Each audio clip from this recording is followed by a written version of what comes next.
Okay, so here we are. It's January 11th, 2019 now. I got the bathroom framed up. So the bathroom here is framed up. It's a mess because I didn't have the dumpster here. The toilet's gonna go right there. And the sink will go here. Here's the kitchen. So we got this wired and spray foamed. We use closed cell foam in there. So that'll give us, it's like 3 inches. So that'll be an R21. So this room looks pretty nice actually. Got the new door in. I just got to put the deadbolt in, but I didn't have my chisel.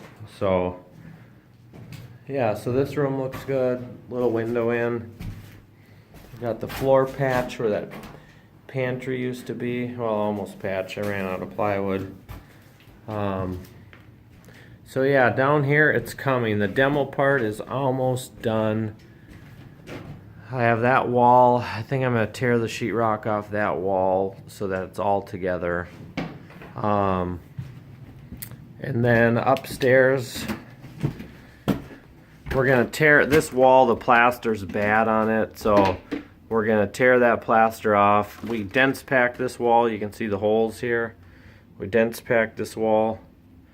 And then Kitten did that. And then I'm going to just replaster this. So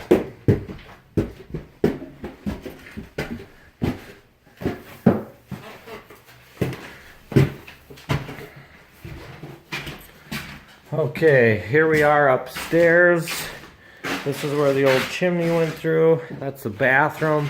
This was a closet. I'm gonna extend this bathroom. This bathroom was small and it had a whatever claw tub, but we're gonna put a 48-inch shower in here.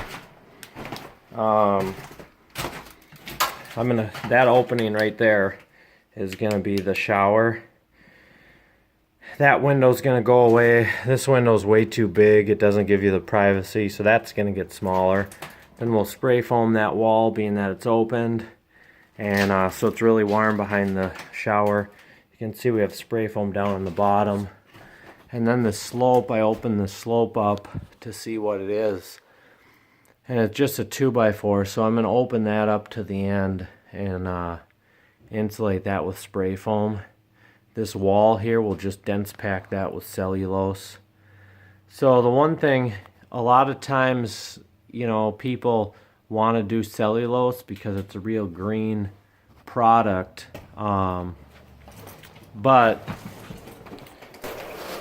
for an example, like here, we got a 4-inch, a 2x4, we'll say parallel cord or whatever, you know, a 2x4 rafter. And so we can only get 4 inches in there. So if we do cellulose is about 3.5 R per inch. So that'll give us, let's say a 12, like maybe a 13, I guess, R value. But if we put closed cell foam in there, which is R 7.1 per inch, we can get, well, if it's truly 4, 7 times 4 is 28, 28.4 R value. So I know the foam plastics isn't as like environmentally friendly because it's not 100% recycle.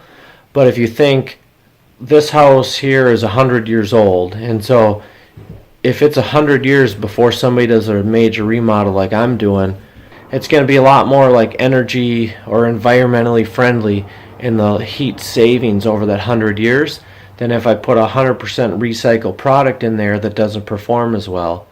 And then the other thing is that, you know, we could have ice dams, and is what I'd like to do. You can tell I got a little bit of a cold here. Is what I'd like to do is put 1-inch foam over that before I re-sheetrock it, because then I'll have a thermal break between the studs. Otherwise these studs thermal bridge, and so wood is an R1 per inch, so that only gives me R4.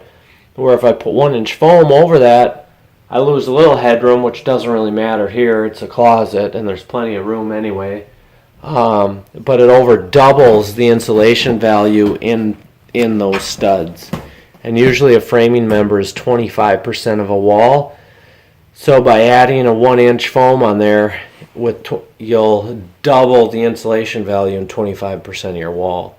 So, okay, well, that's about it. I just want to give you a little update. Things are messy now, so tomorrow we're going to get a dumpster in here and clean this up and keep going. So, okay, thanks.